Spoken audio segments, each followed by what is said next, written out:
একটা সালাদ বানাইতাম, দেখছিলাম এক ভিডিও। তো সালাদ খাওয়ার লাগিয়ে আনছি আনারস, কলা, পুদিনা পাতা, আম, মধু, স্ট্রবেরি, আঙ্গুর আর আপেল। তা আপেল কাটবো।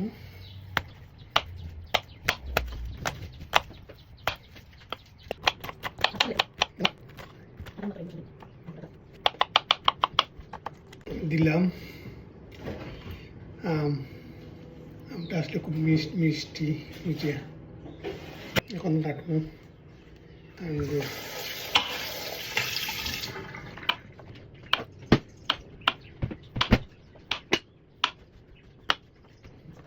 রাখবো স্ট্রবেরি।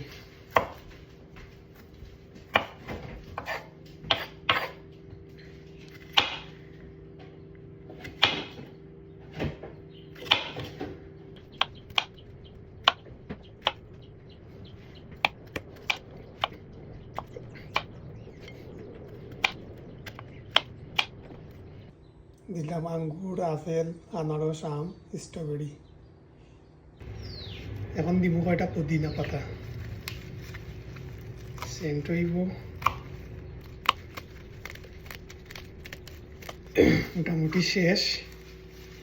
এখন আমরা পুদিনা পাতা দিলাইমু উপরে।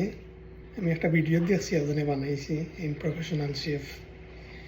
গতকাল রাত দেখছি, আজকেও ওই দিত আর লেট নেই।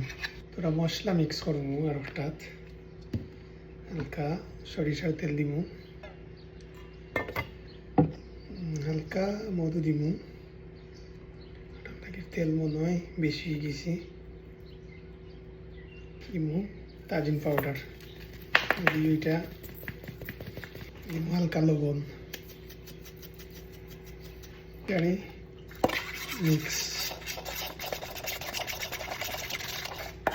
মশলাটা বন্ধ হয়ে গেছে, মোটামুটি সব দেওয়া শেষ। এখন মিক্স, আমার মনে হয় আরো বড় বউলই তো আছে। মিক্সর সুবিধার লাগি বউল চেঞ্জ করলাম, বড় বউল লইলাম যাতে মিক্স হইব বলা। বড় বউল লইলাম।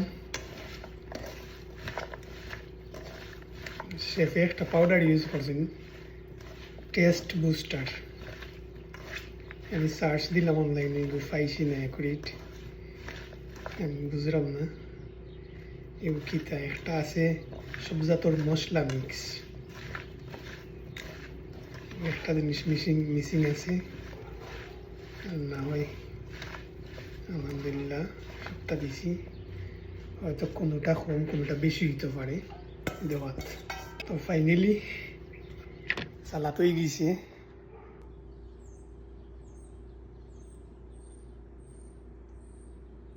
তো এখন খাইলাম।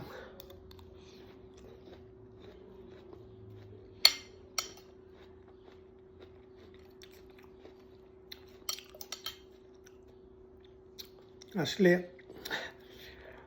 এক্সিলেন্ট হয়েছে। নিজে বানাইছি করি নাই, আমি আরো জনের দিককে বানাইছি, আসলেও এক্সিলেন্ট হয়েছে।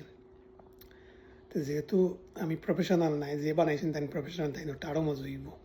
এরপরে তাই একটা জিনিস ইউজ করছেন, টেস্ট বুস্টার, যেটা আমি মার্ক করতাম পারছি না বিদায় কিনতাম পারছি না, আনছি না। এগুলো দিলে মনে হয় আরও ভালো হইল না। আসলে রিয়েলি এক্সিলেন্ট হয়েছি।